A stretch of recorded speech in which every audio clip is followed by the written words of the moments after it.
Welcome back to Chrono Trigger.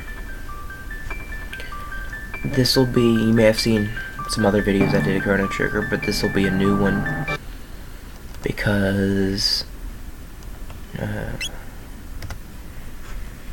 it's been so long since I've done the other, so I'm gonna just start out new.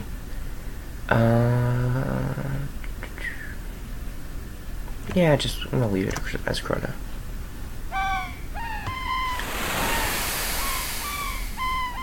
I just finished cutting up one of the Terraria videos that I just finished, or that I had recorded a couple days ago.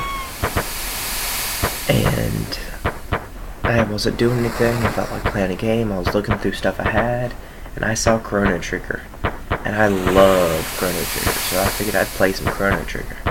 So now I'm playing Chrono Trigger. Chrono Trigger, wake up! Good morning, Chrono. Come on, sleepyhead, get up. Meow. Queen's Bell made such beautiful music. You were so excited about the Millennial Fair that you didn't sleep all, did you? I want you to behave yourself today. No running into princesses, kidnapping them, and then, getting drawn into events that change the world. You behave. Had I gotten to that point in the last playthrough? I feel like I hadn't quite. Oh well. Must close blinds. Okay. Adventure of yours. Oh dear, I forgot her name.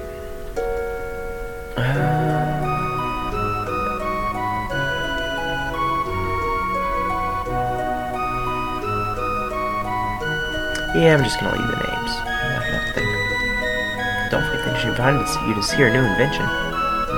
And remember, excuse me, run along now and be back before dinner. Hey Mom, money. Yay.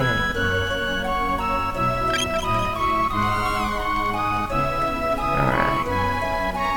And I don't think I came over here when I played last. Let's see, where is it? There we go.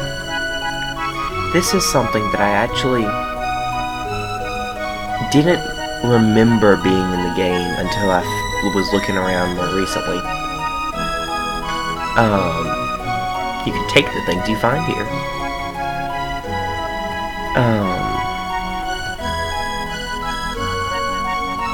And I'm not going to read out these because I'm going to be talking, but you're welcome to read these.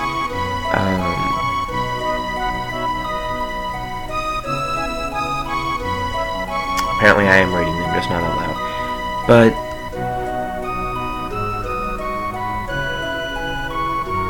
okay. See, that's a really helpful thing, that your melee weapons do more damage as your power increases. Your ranged weapons do more damage as your hit increases. Whee.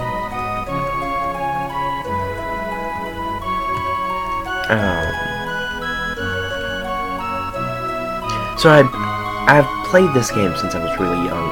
I think I mentioned last time that that's just a replica of your journey whenever you find the real McCoy. Find more of them and risk your areas. Remember, you can log in anywhere on the world map.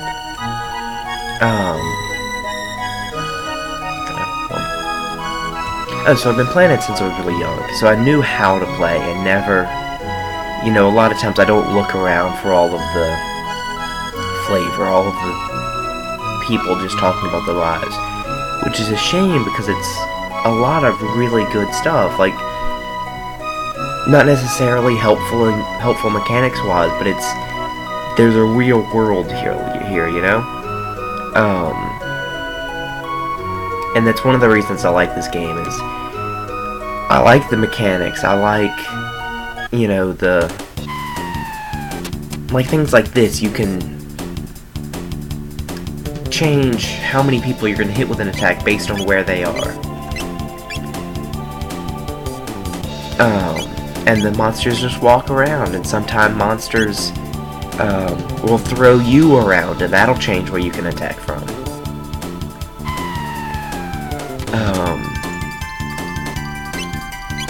So it's a lot of cool mechanics.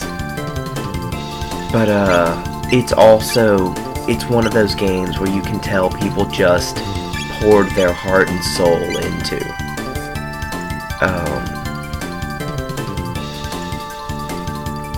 And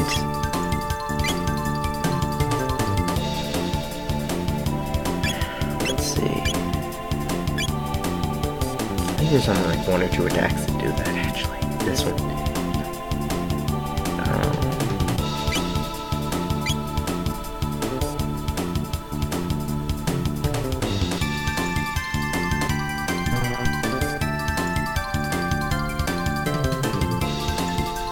Woo! I forgot what I'm saying.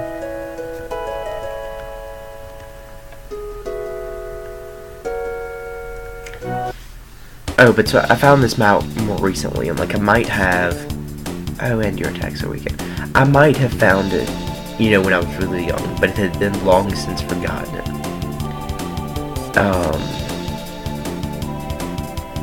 And you know, knew most of the stuff they're telling you. A little tough one, friendships.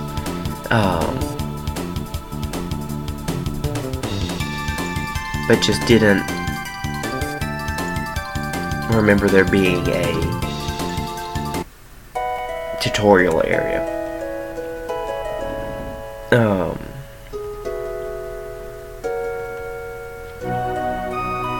And I think that's cool too, that you'll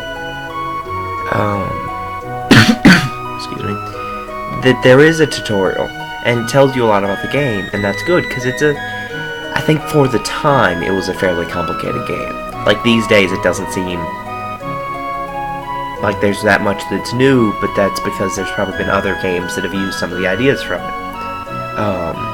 And like this, I never remember that you can actually run away from battle.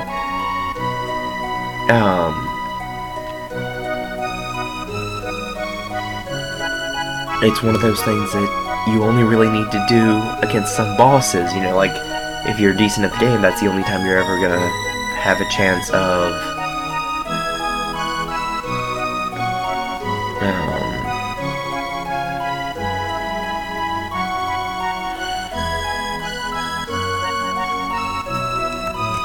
what was I saying?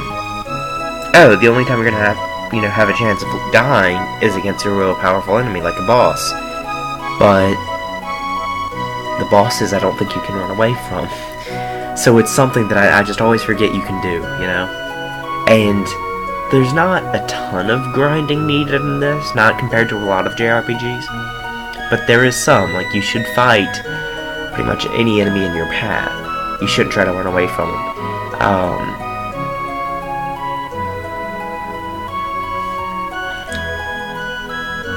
Oh, cool.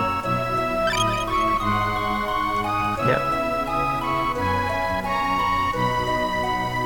That's cool.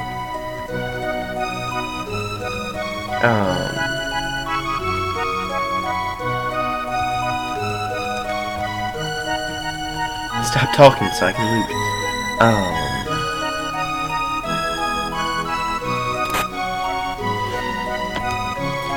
This is the trouble I was having at one point with Metroid. So I'm enjoying the game so much that I'm forgetting to. I'm just getting lost in it, and I'm not talking. I'm not talking about it. I'm just like, oh yeah, yay! Lucia's house. Oh, the tutorial. I feel like that's a really cool way to do tutorials. That there is one, and it's helpful, and you can get some stuff there, even. But you... Not only is it not compulsory, you know, that you don't have to do it, you can also just miss it if you don't go exploring. If you know where to go in the first place, you just never see it. And I think that's really cool, actually. There's not many games that do that, that they're willing to put so much content in that you're not ever likely to see, you know? Like, a lot of games will have some Easter eggs, and there are some games that that's their thing, is that there's a lot of secrets that you have to find. But this isn't that either. Because it's not, you know, it's a great game even if you don't see a lot of the stuff. But you miss like half the game if you never look around, go exploring, and look for extra things. And even with that half a game that you have, it's a great game. So, you know, some people really might not go looking around. But it is so much... let's see. Do I want to go and buy this? No, wait. I'll just get some free. Do you have any shelters? Yeah, I'll buy a couple shelters. Okay. I normally hoard items. And I think I've explained that too. But shelters I will use like crazy. And so I like to use all of the money I save by not buying any other items to buy a bunch of shelters that got the best jerky in town, but I'm saving it. I might let some go for, say, 9,900 gold. How about it? Yeah. Not enough cash. Everyone's over the festival. What fools? I'm the piano man. Play something upbeat.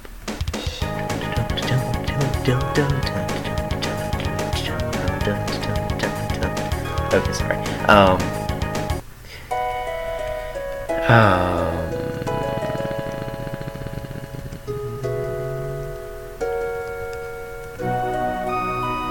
So sad. My dad, of course.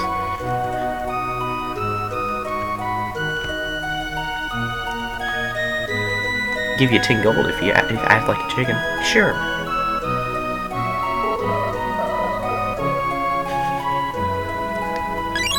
Woo, I'm cheap.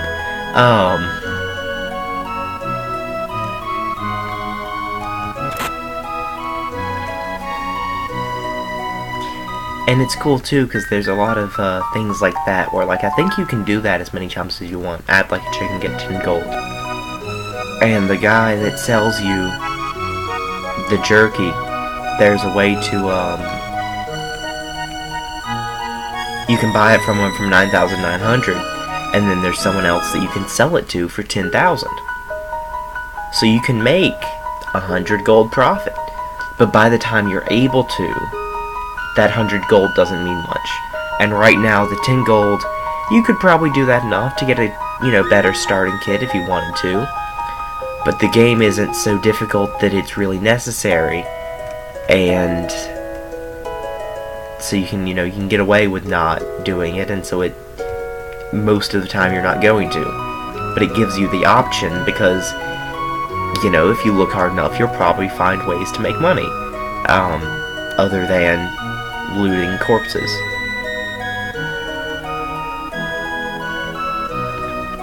And I'm just trying to walk around, talk to some people in the world. Because, like I said, I don't normally do it anymore. Oh, I also found out recently that if you hit A when you're right next to one of the runners, you can actually slow them down. Which is quite useful because you can bet on who's going to win the race. And I always thought it was just a chance thing of, you know, like basically 1 in 4 odds of being right. But apparently you can actually influence it, which is helpful. Okay, race is on. Okay, GI Jogger. Sure. Steel Runner. Cadillac. So now I'll bet on the winner, although it's not so much a bet because I didn't have to wager anything. You just well, go. Okay.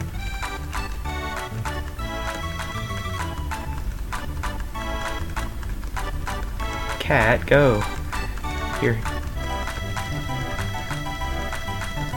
Why aren't you going faster, Cadillac?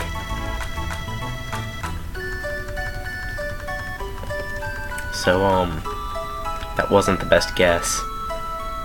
He's just kind of taking his time back there. Alright. But yeah, this is a game that even after, you know, 10-15 years of playing, I can still go back and occasionally I'll find something new. which is amazing. And a lot of it isn't that important, it isn't necessary, but it's because there's so much depth in the game that you can miss stuff, and it's, like I said, it's flavor text. It's like the guy who makes you act like a chicken and the family he hates. Later on, there's something you can do that actually makes him a nicer person and makes it where his kids like him again. But they set it up ahead of time. Like, if you want to, you can come here early. If not, you can just do it later, or you can not do it at all. But, so it doesn't feel like you're railroaded, you know? There's a central plot, yes. And that part pretty much always happens the same. But then there's like 5 or 6 side quests that really do take up, I feel like, about half the playtime at least. And they're completely optional. Other than the fact that you're not going to beat the boss on the first run without doing at least some of them to get some XP. Or unless you just grind really hard. So, like, there's even a character that you can get to join your team, or you can beat him up and you never get him.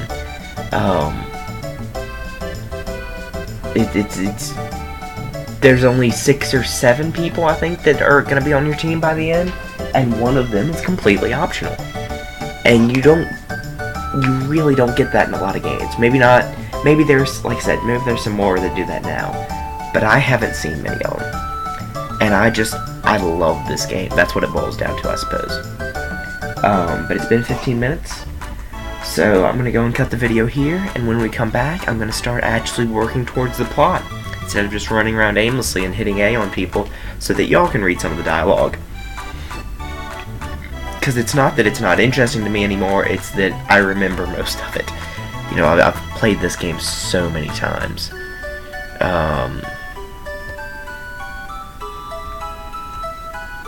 And it's stuff like that. They don't say, you know, hey, we fought this war, there's this thing, there's that. It's some kid saying, so what, you know? And it's someone that you can not talk to and not know a decent bit of the plot. Like, maybe they said it's the Millennial Affair, 1000th year anniversary, you know, someone said it. Enough people say it that you're likely to figure it out. Or to know. But you probably could get, like, I guess when you get to the point where the main characters are talking about it, they already assume you know. They don't, you know, make sure you've picked it up somewhere, and they don't say it in the plot as if it's new to you. Because it wouldn't be new to your character, and it's likely not to be new to you. But as a game developer, I think it would be so hard to give up that level of control. And I think I'm gonna keep talking about this later, but I realized I'm just standing here because plot's about to happen. So I'm gonna cut it here, like I said. I'll come back, I'll pick back up on this after we get some stuff out of the way. See you back then.